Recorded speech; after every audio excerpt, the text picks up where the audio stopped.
Hello, everyone. Thank you for joining us today and watching this first video in the Start Strong series, designed to help our incoming warriors start the first semester strong.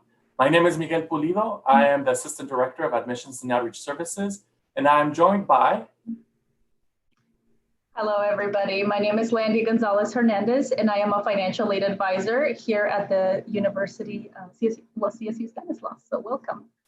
Yeah, we are going to be creating a series of videos throughout the summer on different topics. Today's topic is going to be a very important one, financial aid. So to help answer all of your financial aid questions that we gathered last week through our Instagram account, if you're not following us, please do so at Stan Admissions. We're going to be having Landy answer all of those questions. So to begin with the very first question, and let me backtrack a little bit. Anyone who has questions that's watching this video live, feel free to just drop them off in the chat. We'll be reading those live throughout the video. And in the meantime, we're going to be going back and forth with the ones that we received during the from our Instagram page. The very first one is from @BizNader, who is asking, can your financial aid be taken away mid-semester? That is an excellent question with a very important answer. Once you register at the beginning of the semester, you're taking your 12 units, and then before census, you decide I'm going to drop 2 of my classes.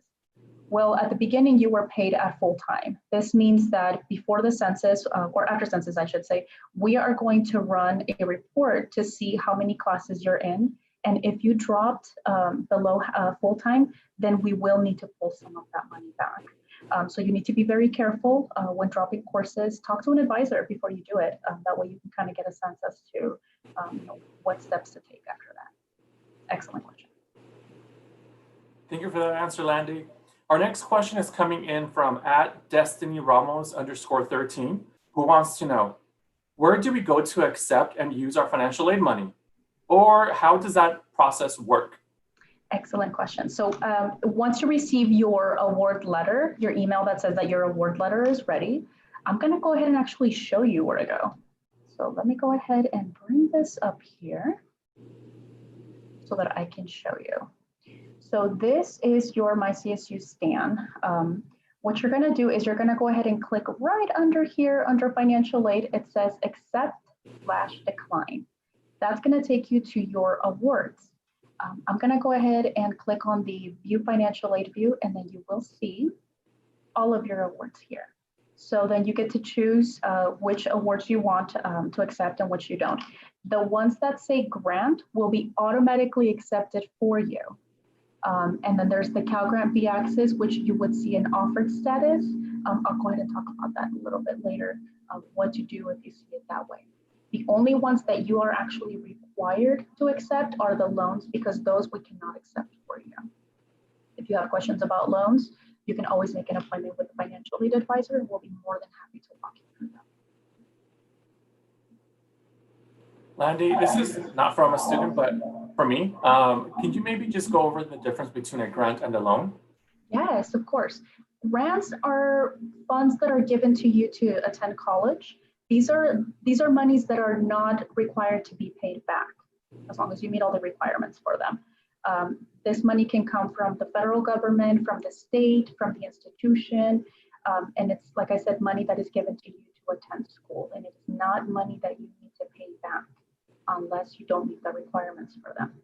The loans from the get-go is money that you're borrowing. You are borrowing this money for your education, and you will need to pay it back with interest once you graduate or fall below half-time. Thank you for clarifying that. I appreciate it. No problem. Our next question is coming in from @Lisbeth Oyuki, who wants to know, what key factors should we pay attention to when determining which loans to choose? That is an excellent, excellent question. So I'm going to go ahead and share my screen so that you can see the types of loans that will become available to you and what each of them means. Right here, you will see you have your subsidized loan. This loan does not accrue interest while you're in school and up to 6 months after you graduate. This item is important because that means that if you want to pay back your loan while you're in school, you can, and you're essentially paying it back interest-free because the interest does not accrue in it until 6 months after you graduate. The unsubsidized loan right here, that loan is accruing interest during all periods. That means that once it's given to you and dispersed, it's beginning to accrue interest. What I suggest is that if you are going to borrow this loan, is that you at least make the interest payments while you're in school, so that that interest doesn't, then add on more to the loan, and then you end up with a more expensive loan. Then you have your Parent Plus direct loan. This is actually not a student loan, but it is a parent loan. This loan is based on credit worthiness of your parents. They would be the ones taking it out under their name for your education. And the repayment for this particular loan begins 60 days after the last disbursement. That means that if you're here for the academic year, your disbursement happens in the fall, and then in the spring, it would happen 60 days after the spring disbursement. Thank you, Landy. Lisbeth_Yuki asked the second question, which is, how will FAFSA and/or Cal Grants affect our tuition? And second part is, will it be applied to our tuition automatically? Yes, so they are added, as you saw on the award letter. They are ready to go, so they are going to be dispersed. And the first thing that they do is that they go to pay for any outstanding charges. This means that if you have a balance on your account for your tuition or your housing, whatever it is, it's going to go to pay for that first. Whatever is left over, if there is anything, then that gets sent back to you in the form of a refund. Thank you. Moving on to the next question that we received from @Couponista.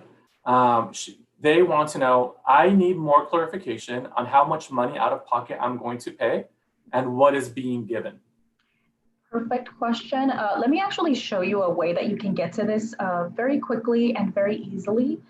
It's actually, as you can tell, all of the screens that I'm sharing, you have access to all of this information. This is all on your MyCSU stand under your student center. So what you want to do is, if you want to figure out, is this going to cover my tuition? What's going to happen? You go here under finances, and then you'll see my account. Click on account inquiry. What that's going to do is that it's going to take you to a page that looks like this. As you can see, you have your outstanding charges. This is your tuition for the fall semester. Your pending financial aid. This is the amount of financial aid that you have already accepted, and it's already in your pending aid, ready to go. If you see under your total due that there is nothing there, that means that your financial aid is more than enough to cover your tuition.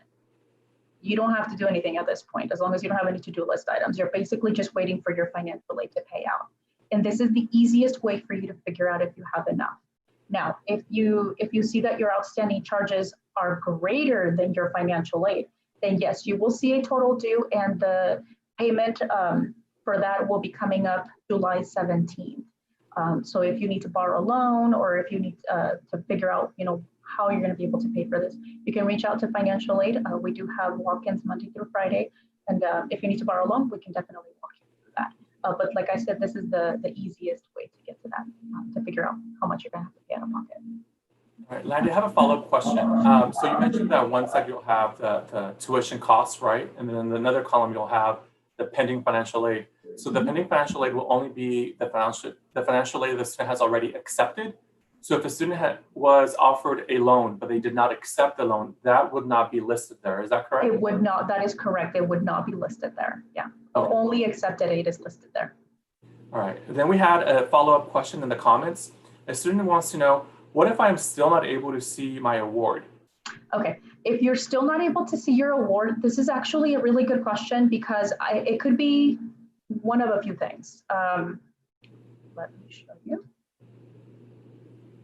I'm going to be sharing my screen a lot because I want you guys to see all of this information and how you can access it. You can actually see, what if I don't have my aid right here? If you don't have your aid yet, it could be one of a few things. Either you still have to-do list items outstanding. If you do, we need them as soon as possible so that we can process them. Or you did not add our school code to your FAFSA or CADA application at the very beginning. This means that when you applied for colleges and then you applied for the FAFSA, our school code was not added, so we don't have access to that information. So you need to go back and check that. What if it's neither of these two? You need to contact the financial aid office. Sometimes it could be that your name was listed differently on the application, so we can't match it up with the university. your social is not appearing. I mean, it could be a myriad of things. So if this is your case, you need to contact the financial aid office to figure out what's going on so that you can fix it. Okay, thank you for that. Going back to the questions from Instagram, we got one from @Couponista who wants to know, how do you read the financial aid award? I need a breakdown. I just see a bunch of numbers. Valid question. Thank you for asking it. Yes, thank you for asking that question. Yes, it is a bunch of numbers. So let's go over it just really quickly. What does everything that's in there mean? I mean, to the untrained eye, it's just a bunch of numbers. So once you go to your My CSU stand and then you see accept decline awards, I actually like to look at the financial aid view. And the reason is because it breaks it down for me per semester, which I want to know. Could be that one semester I'm receiving a scholarship and the next one I'm not. And maybe that second semester I'm not going to have enough. So what I want to do is I want to look, the very first items that are listed are going to be your grants. Now, as we talked before, Miguel, this is money that does not need to be paid back as long as you meet the eligibility requirements for it. So these are all your grants. This is money that is given to you to go to school, money that you don't have to pay back. Then the next items that will be listed will be your subsidized, your unsubsidized loans, your Parent Plus loans. This is money that will need to be repaid with interest. So you need to be very careful when it comes to that. And then the last ones, if you are getting a scholarship either from the university, like an institutional scholarship, it will be listed there. Or if you're an incoming student or even a continuing student, if you are receiving a scholarship from an outside donor, you need to let us know because it is part of your financial aid. So you need to send us an email letting us know, hey, I'm getting this scholarship, and then we'll walk you through the process of what it is that you need to do. Now, that's reading it for the year. Then you will see that it's broken down per term. So fall semester, it'll tell you what's going to be available, what's going to pay out. And then spring semester, same thing. What's going to be available, what's going to pay out. So if you see that the fall and spring are a little bit different, maybe I may need to borrow a loan for the spring, maybe not. Is it going to cover the whole thing? So this is how you read it. So I always like to look at the view financial aid so that it can break it down for me, my grants, my loans, and my scholarships. Thank you for that. We also have a question from in the comments. They're asking, is there somewhere that we can later access the PowerPoint that Landy is sharing? I will let you answer that, but I also want to announce that and share with y'all that we will be posting the video on our Facebook page as well as our Instagram page. So you'll have access to all of this content later on as well. But as far as a PowerPoint, Landy, is there a way for students to access that? Let me figure that out. But because this is being recorded, you can always go back through the recording in the meantime while we figure. Yeah. Okay. Sure. Yeah. So the answer is we don't know yet, but we'll figure it out. We will figure it out. Yes. Yeah. Well, like I said, if you have any questions, you can always reach out to us as well. Yeah. Thank you. Now we have. So you clarified the difference between the loans and the Cal Grants, right? So we got another question in the comments that's specific to Cal Grants, right? So what they're asking is, what is the difference between Cal Grant A and Cal Grant B and others, if there are any? Okay. That's the first part. Okay. So that is an excellent question. Let me go ahead and share my screen here because I'd rather show you. Okay. So as you can see here, the student is receiving State University Grant, Cal Grant B, and there is no Cal Grant A. There's a reason for that. So Cal Grant A, State University Grant, and Cal Grant B fees are all the same amount, and they all do the same thing. They're all grants that are meant to pay for fees, for the State University fees. So you can only receive one or the other. However, Cal Grant B has a second portion that is called the Cal Grant B Access, as you can see here. This Cal Grant B is meant for students that meet certain requirements and are usually, more have more need. So then that is given to them. So this student here can receive the State University Grant and the Cal Grant B Access, or Cal Grant B access and fees, but not Cal Grant A. So Cal Grant A is more of a competitive grant, and it is only the 5742, excuse me. It went up a little bit. So 5742. So you can only receive one or the other. And it is all based on your eligibility, your need, your household size, all of that is taken into consideration. So if you're one of the students that sees Cal Grant B access and State University grant, and you're like, well, they were offering me a Cal Grant A, now you're actually getting the better end of the deal because you're getting that little portion of the Cal Grant access, which Cal Grant A students don't have access to. I hope that answered your question. If not, follow up. No, that was a great follow-up. I appreciate it. I'm learning so much about financial aid, so thank you. This same person asked also in terms of grants, what if I also qualify for Cal Vet's Plan B, student fee waiver along with a Cal grant? Okay. Can I get multiple grants at the same time? No, not necessarily. So if you're getting, because Cal Vet does the same thing as the Cal Grant A, as the Cal Grant B, as the State University grant, they are all meant to pay for tuition. So not necessarily. Now, if you're getting a Cal Vet fee waiver, you're most likely not going to get the Cal Grant A or the Cal Grant B fees or the State University grant. Good to know. Also from the comments, we got this following question in terms of FAFSA. Okay, I filled out my FAFSA in October. How do I know how much money I'm getting? Okay, so if you filled out your FAFSA, but you still don't know how much money you're getting, you're either missing documentation that we need in order to process, or you have, or you meet one of the other ones. You did an out-of-school code, or we haven't loaded in your FAFSA. Some of the students we have to award manually, so those we're still working through. If you want to find out where you are in the process, go ahead and reach out to the office. And you can either email us, you can make an appointment with us, or you can even send us a DM via Instagram at STEM Financial Wellness. Another question from the comments. Thank you all so much for asking them. This one is, I had to update my FAFSA. What is the average time for school records to update? Okay, now that's a question with many answers. If you had to update your FAFSA, did we ask you to update your FAFSA, or did you have to update your FAFSA because, I don't know, something wasn't matching? If we asked you to update your FAFSA, usually we receive the record within a week. If you had to update it because you didn't add our school code, typically the same thing. So it's about 3 days to a week. So it just depends. Now, if it comes back that you weren't selected for verification before, but now you are, that's going to add another delay to your application process, because now we're going to need paperwork. So that's another one where if it came back a little weird, you're like, now I have paperwork, you're going to have to submit that. Now I'm going to a question that we got from our Instagram page. Again, if you're not following us, please follow STEM Admissions. And this one is coming from Elias_Almas44, who wants to know, how will our balance from the classes get zero with having financial aid? Yes. So as you saw that we had the pending financial aid and then your balance, we disperse, financial aid disperses typically 10 days before school starts. That means that for right now, you're going to see that balance out there. But if you have pending aid, you're basically just waiting for that money to come through. That money will come through 10 days before school starts. It will be dispersed. It'll wipe out your balance if it was enough to cover it. And then the difference will be mailed out to you in the form of a check, or you will receive a direct deposit if you signed up for direct deposit. So typically it's going to be in August, 10 days before school starts. And it's going to be the same thing in the spring, 10 days before school starts as well, sometime in January. This may be an obvious follow-up, but I'm going to ask it anyway, because maybe there's someone else who's wondering. Yeah. So what if the pending financial aid is not enough to cover the fees?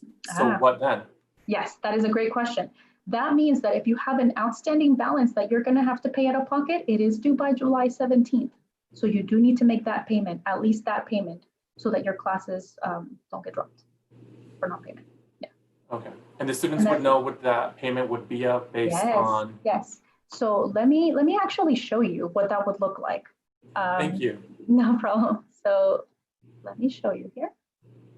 So right here, if you have a total due, you can actually go to, let me see, right here, this section under your My CSU stand, you click on make a payment. It's going to show up the full bill, but you're only going to pay the difference. So if it says $300 right here, when you go to make your payment, you only put in $300.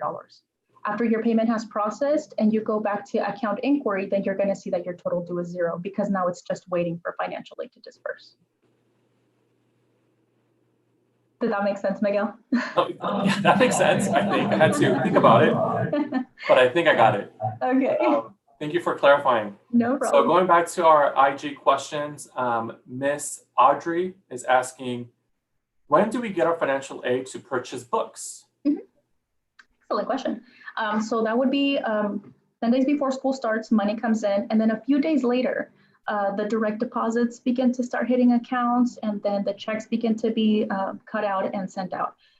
My suggestion, if you want to purchase your books with enough time, sign up for direct deposit, only because you're going to get your money a little bit faster than if you're waiting for a check, and then that way you can get your items that you need. Now, a question that I'm sure I'm going to get, how do I sign up for direct deposit? Let me show you. So to sign up for direct deposit, again, your MyCSU stand, everything you're going to need from financial aid is all going to be housed here. So if you go to your MyCSU stand and you see right here under my account, it says enroll in direct deposit. You click on it and you can either give it your checking account or your and then you'll receive your money there a lot faster than if you're waiting for it. Otherwise, if you don't have a checking account or a bank account at all, and you're like, you know what, I prefer a check, that's fine. Just make sure that your contact information right here is up to date, because that's where it's going to be. Thank you for that. Going back to our IG questions, at DANAB13 is asking, is financial aid applied automatically to pay my tuition each semester, or do I need to do something? It is actually, as long as you have enough financial aid, it's applied automatically, as long as you don't have any outstanding documents or things that you need to do. Now, keep in mind that each year your financial aid application does need to be renewed. So if you don't renew it for the following year, there is no financial aid to be applied to your account. So you need to make sure FAFSA and the DREAM Act application both open up October 1st to March 2nd. So as long as you do it before then and you get all of your documents ready and you have your financial aid waiting for that academic year, it'll be automatically applied. Okay. Thank you. At Rachel Menbroza is asking, are the dates to turn things in going to be more lenient due to COVID? Yeah, if you have documents that are outstanding, please submit them as soon as possible. We have quite a bit to get through. We're trying to work as fast as we can. I know that the June 1 deadline just passed, but we're still taking in documents. So please submit them. We're trying to work with you guys. So yes, please submit them as soon as possible. So we will try to work with you. We understand that things are a little bit weird and a little bit different. So this person asked a second question. And so at Rachel Menbroza also wants to know, how do we know what has been received when we're told it takes 2 weeks to process? Yes. So if you go to your MyCSU scan, under the to-do list items, you will see that right now, if you haven't submitted anything, they'll be listed and they'll show initiated. That means that we haven't received it. Once we receive them, we will remove them from the to-do list items, and then you'll know that we got them because we have flipped them over to the completed, which removes them from your to-do list. So if you see that they're gone, you're good to go. If you don't see that they're gone and you see what's called a second notification, that means that whatever you submitted was either incomplete or we have questions about it. So we'll follow up with an email to let you know what it is that we need. Thank you for that.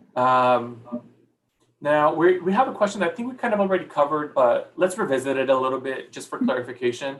At Che Danny wants to know, can you go through the financial aid basics to loans? I'm totally new to this. Okay. Yes, we can definitely look at loans. Loans right now, they actually just released the new interest rates, and I'm happy to say that they are much lower than they have been if I can remember. Right now, the subsidized loan and the unsubsidized loan are both at 2.75%, which is really low. And you can definitely, pay back these loans while you're in school if you want. There is absolutely no penalty to that. Once you accept the loans, you will be required to do what's called an entrance counseling and a master promissory note, which will be listed on your to-do list items right here. So once you see those, finish those two. Once the feds receive it, then they'll give us the green light to disperse so that we can request, funding. But like I said, if you have any questions on student loans, meaning do I need to borrow the whole thing? Like, can I just borrow one? Can I not borrow the full 3,500 or 5,500 that I'm being given? Yes. If you want to know exactly, if you want somebody to walk you through it, make an appointment with us. We're more than happy to help you with it. I hope that answered your question. Yeah, I hope it did too. It was pretty clear. Now we're going over another question that we got in the comments regarding loans, since we're on the topic. Okay. So the question is related to loans. Can I change loan amount after accepting? You can, yes. Now, it's not going to let you change it. So what you need to do is you actually need to send us an email or a fax requesting us to either put back the original amount or to let us know if you, if you want a different amount. So you just need to let us know, because at that point we have to do it ourselves as an advisor. But yes, you always can. And even if you accepted the loan and you're like, you know what, I'm actually not going to use it, you can always go back and decline it. That's great information, especially for students who only want to take out the amount of loan that they need, right? Yes, yes. Yeah. Thank you for that, Landy. Also, in our comments, we got another question. It's pretty specific. Again, thank you so much for dropping in your comments or your questions. We're gonna try our very best to get through all of them. So if you have any, keep sending them to us. This one is from someone who wants to know that I submitted my household verification form on June 11th. But it was done incorrectly, so I had to drop it in the Dropbox again today, and I was wondering if that will secure my my enrollment fees. Okay, so like I said before, we're actually we're processing them as soon as we can, as fast as we can. So we are going to try to work with you guys as much as we can. Definitely. I know that if you just dropped it off today, it's probably not going to be removed from your to-do list for a few days, because we have a lot of documents that still need to be, submitted into the system as completed. So give us a couple days if you don't see it. So don't panic if you don't see it after you submitted it. Give us a few days, because those are still being processed. Then an advisor is going to go in there and process the application, the forms. That right now is taking about 4 to 6 weeks. Just to let you know, that's why we're telling you guys to submit these as soon as possible. Hope that answered that question. Yeah, that was great. Thank you, Landy. We got a question on our Instagram from @TeamChristy1 that wants to know what's going to happen with federal work study given that we are remote. This was a question that we received actually quite often through our Instagram page. Someone else asked that as well, including Daniela_29. There's a lot of questions with work study. There is a lot of questions with work study right now. Right now, we're expecting the job board to open up sometime around August 2nd. Positions will depend on departmental needs. If federal work study students that are eligible, if something happens, they will receive an email with an update letting them know what's going to happen with the program for the fall. Right now, we're scheduled to open up August 2nd, but like I said, things could change. So just expect an email. Now, tips to do in the meantime for those of you that are interested in work study, update your resume. If you don't have one, reach out to the Career Center for tips on writing a resume, cover letter. If you've never done one, this is a great time to start learning how to do a resume, learning how to do a cover letter. And then if we do open up for federal work study for the fall semester, you have all of that stuff ready to go. So, more to come on federal work study, but for right now, yes, accept that grant, get the resume going, get the cover letter going, and then if there are any updates, you will hear from us. Thank you. Going back to our Instagram, we received a question from @IMVnesh, who wants to know, my Cal Grant A hasn't been accepted yet. When will it be on my stance date? Okay. Now, so I'm gonna answer that question for students that see it as accepted, but it's not moved to the, it's see it offered, but not moved to the accepted column. And then we'll talk about it if you don't see it at all. Okay. So for those that see it and offered, if you are a freshman This is important. If you see that it's in offered status but not accepted, you need to go to My Grant Info, which is Web Grants for Students, and you need to do one of the following. I'm actually sharing the screen here with the list of things that you may need to do. Confirm your high school, so your school of attendance, excuse me, the school of attendance. That means that if you're coming to CSU Stan, you need to confirm CSU Stan. You need to verify your high school graduation date. This is very important. And or claim your grant award. So you need to do all of these in order for it to be moved over to the accepted column, and we get a roster every Tuesday. Now, if you have done all of these and it's the end of July and you still see it in offered status, you need to contact us. I did provide our email address here on the screen share. So just go ahead and send us an email. Now, if you're a transfer student, it's a little bit different.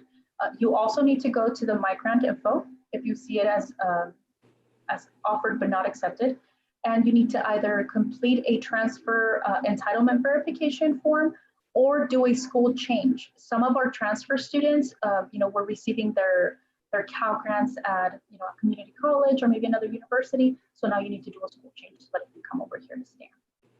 Now, if you got a notice from CSAC letting you know that you have received the grant, but you don't see it at all, it's not even in offered status, then you need to get a hold of us. The first thing that I want you to do is to create an account with CSAC to see if maybe you need to do a school change or something like that. If you have the school and you don't see it there, you need to get a hold of us. Our email address is right there on the screen. Great information, Landy. Since you kind of talked about transfer students, we got a question from Instagram from a transfer student at Krista Soul, who wants to know, how can I receive Cal Grant? I did not get it at college. Can I still get it at Stan State? Yeah, I was actually just speaking to our Cal Grant coordinator earlier, and we were discussing this very topic. What she was saying is that CSAC actually considers you for a Cal Grant every year. However, if you're a transfer student, there may be a possibility of a transfer entitlement grant. So what you want to do is you want to create an account with Web Grants for Students. I'm actually, I still have the screen up for the link to that. Create an account with them, and it will show you your eligibility at this point. If they do let us know that you're eligible, we will go ahead and review your eligibility. Thank you for that clarification. I'm sure a lot of our transfer students were wondering that as well. Yeah, and make sure that you've done your FAFSA application or your KITA before March 2nd too. Going back to our IG questions, at Dulce is asking, how do you accept all of your financial aid? I think we kind of covered it already. We'd like to review it once again. Okay. So what you're going to do is you're going to go into your My CSU Stan, and then you're going to click on Accept Decline Awards. Now, like I had mentioned before, your grants should already be accepted for you, unless it's that Cal Grant and you have something else to do. But the only ones that you are actually going to be needing to accept are the loans if you want them and need them. Otherwise, you don't have to really go in there and accept anything. And the reason why you have to accept the loans is because this is money that you do have to pay back. So we're not going to automatically accept it for you. Okay. At Hey Leilani is asking, how will we know what we qualify for? Okay, how would you know what you qualify for? You're going to go ahead and get a notification that says that your award letter is ready.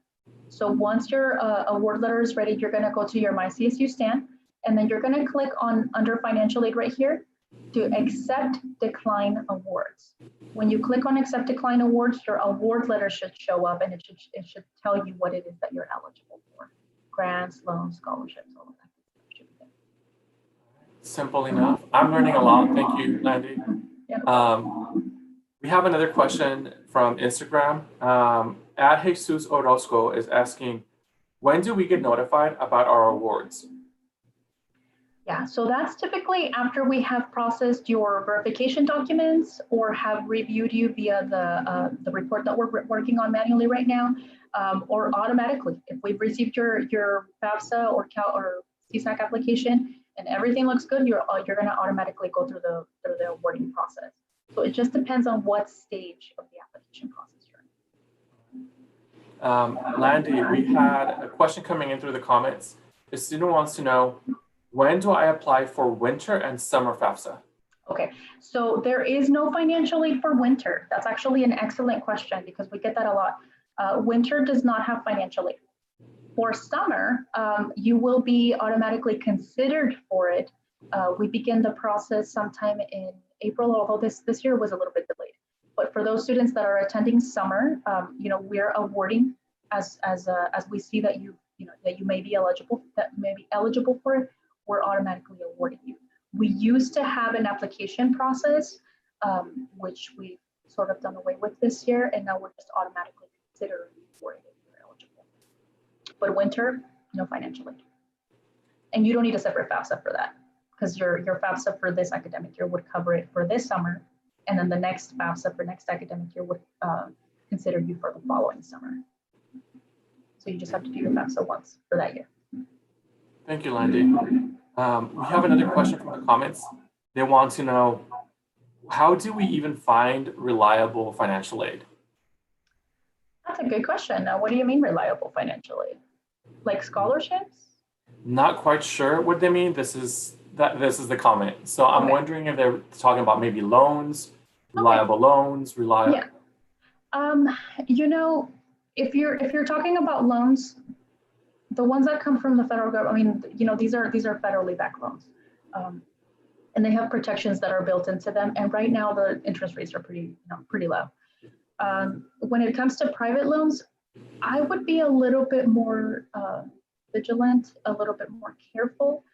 They are based on credit. Sometimes the interest rates can go up to 18% if you don't have a good credit score. So I would stay away from those if I didn't need them, only because they're not as beneficial as sticking with the federally backed loans. Do your research. That's always what I tell students. Do your research. When it comes to scholarships, make sure that you are not getting charged by whatever website you're going to look for scholarships for you. That screams scam right away. And then also do some research on who's providing these scholarships. We do have scholarships that are listed on our website, so you can look at those. We have on-campus and off-campus scholarships. There's also the website fastweb.com. It's a search engine that you can look into for scholarships as well. But yeah, if they start charging you, or you need to do this or that, or pay us this much to get you a scholarship, then I would say run away.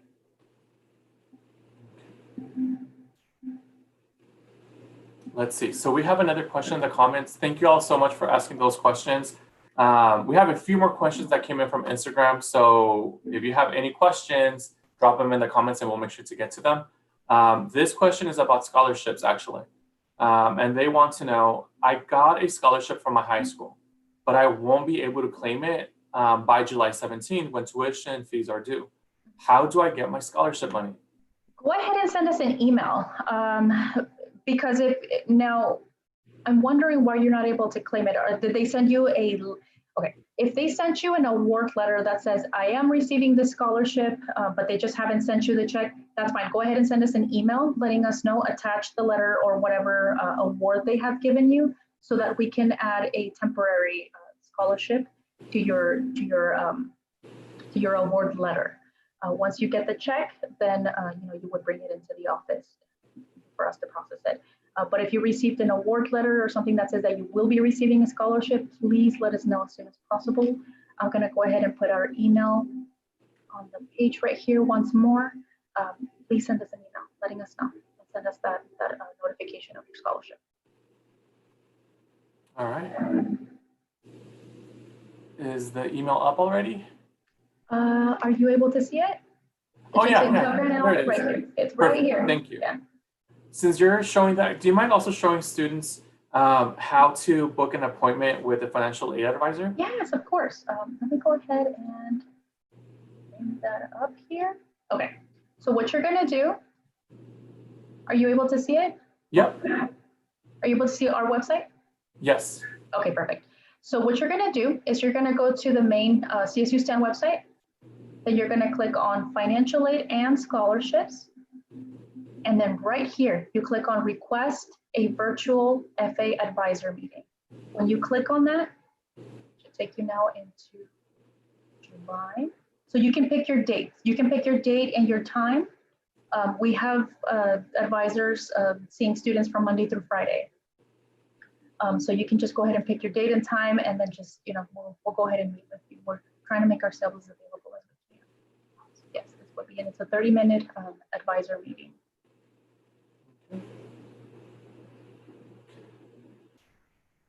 Thank you, Landy. So we have another question that's coming in from Instagram, from @TayXCO, that wants to know, I got my financial aid package and I chose an option, but it still tells me I have to pay. Okay, so that's it. Yes, it's still going to show you that you have an outstanding balance right here because we haven't paid out our monies yet.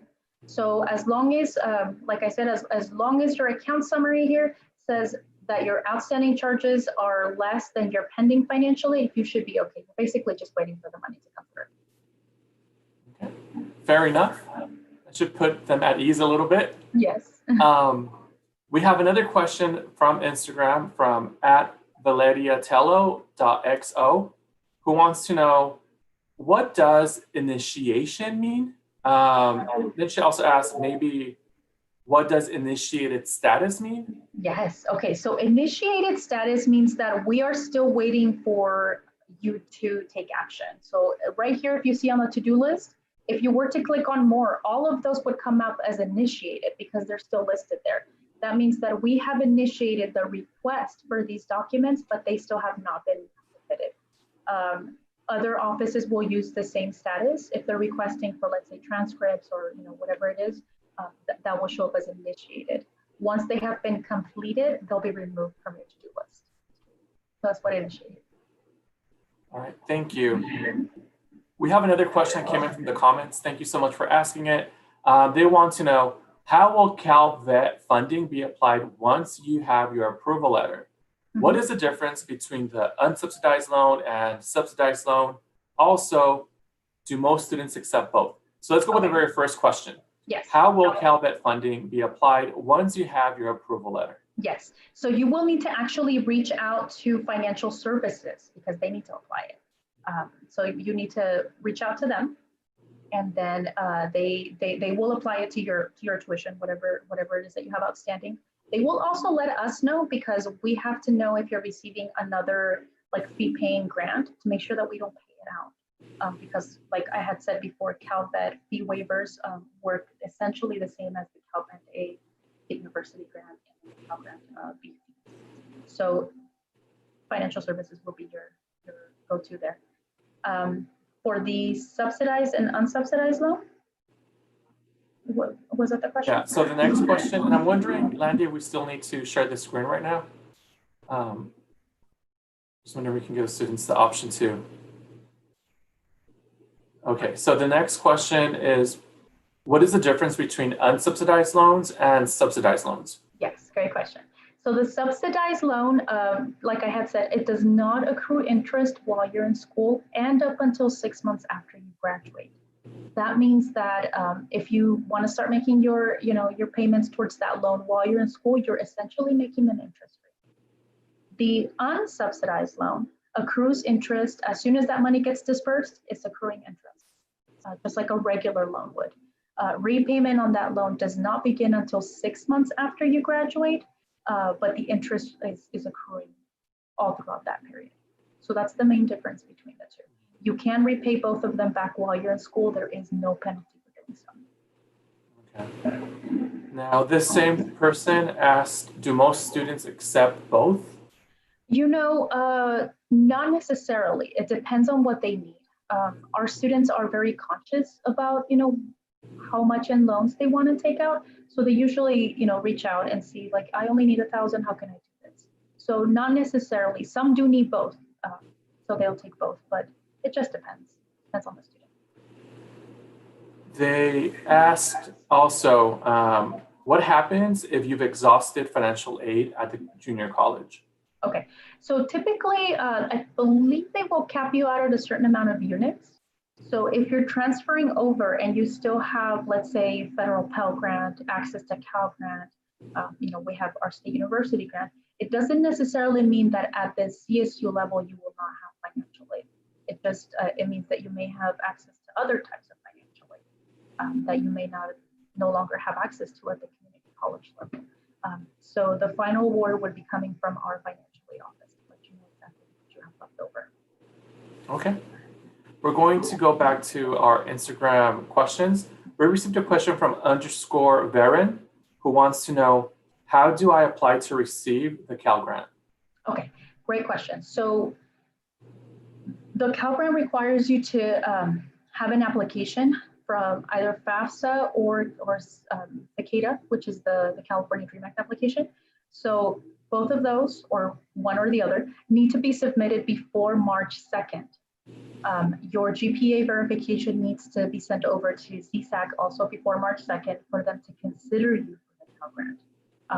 Once they figure out if you may be eligible for it, then they send the roster over to the university so we can check for eligibility. Okay. We also have a question from V. Placencia, who wants to know, if we have extra money after tuition, how can we process that money? Check, direct deposit? I think you already covered that. Yes. Yeah, like I said, go back to your MyCSU stand. Under finances, go ahead and click on enroll and direct deposit. So you can go ahead and receive your money that way, or just make sure that your contact information on your MyCSU stand is correct so that we can mail you a check. It's a personal preference. Okay. In the comments, we received 2 more questions. I'm not quite sure if you'll be able to answer these because it does not sound like they're financial aid questions. Okay. But I'm going to ask them anyway. The first one is, what is enrollment verification under academics? Oh, I think I know what you're talking about. If you're talking about the one listed on your MyCSU stand, it's usually if your job requires you to verify your enrollment or another university or something. That is more of an enrollment services, like records and enrollment. So I'm going to go ahead and forward that question to them. Okay. Thank you.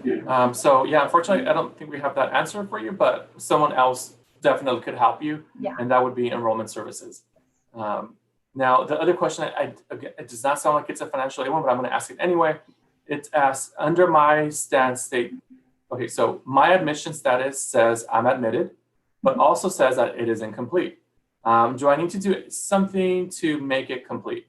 So I think I can take that. So your admission status is, so you've been admitted and then your application status reads as incomplete. That's because we are waiting until we receive like your final transcript. So between now and the time that you enroll and attend classes, your application will stay at incomplete. That's just because we're waiting on other documents like your final transcripts from your school. So that's pretty typical. That's not something that I wouldn't necessarily be alarmed over. That's just the way we process things internally. That is the last question that we received.